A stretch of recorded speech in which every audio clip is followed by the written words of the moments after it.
নমস্কার, কেমন আছেন বন্ধুরা? সমৃদ্ধির খুনসুটি ঘরকন্যার আরেকটি ছোট্ট ব্লগে সবাইকে স্বাগত জানাই।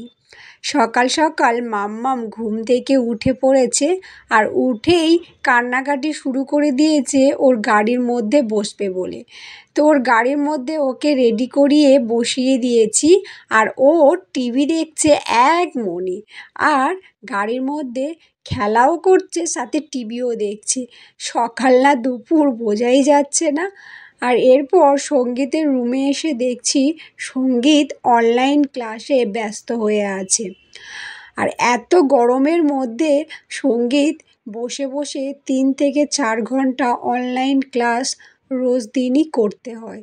তো তবু তো ভালো যে স্কুলে ছুটি, কিন্তু ঘরে বসে যে অনলাইন করতে পারছে এটাই কজন পায় বলো তো বন্ধুরা। তো ঘরে বসেই ও অনলাইন ক্লাসটা ভালোভাবে করে। তো চলো, ও তো অনলাইন ক্লাস করছে আর আমি সকাল সকাল চলে আসলাম রান্নাঘরে।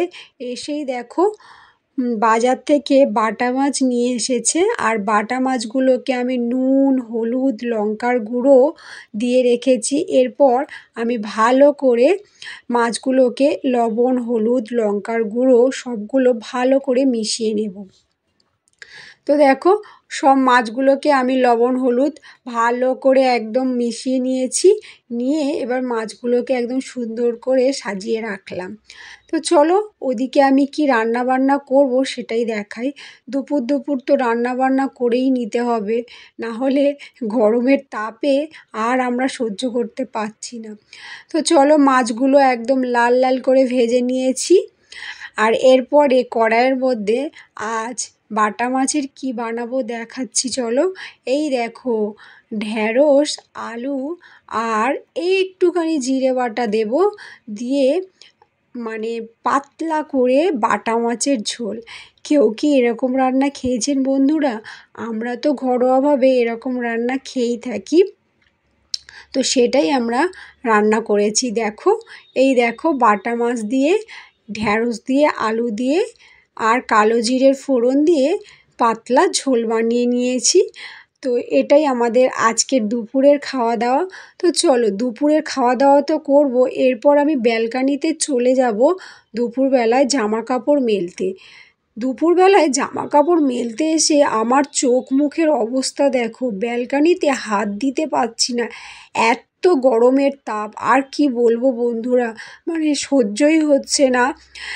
আর বিগত তো 44 ডিগ্রি সেলসিয়াসের কাছাকাছি পড়ছে, মানে কি বলবো, 44-45 ডিগ্রি। আর এই দেখো, জামা কাপড় মেলতে মেলতে আজ একটা অপূর্ব জিনিস দেখতে পেলাম।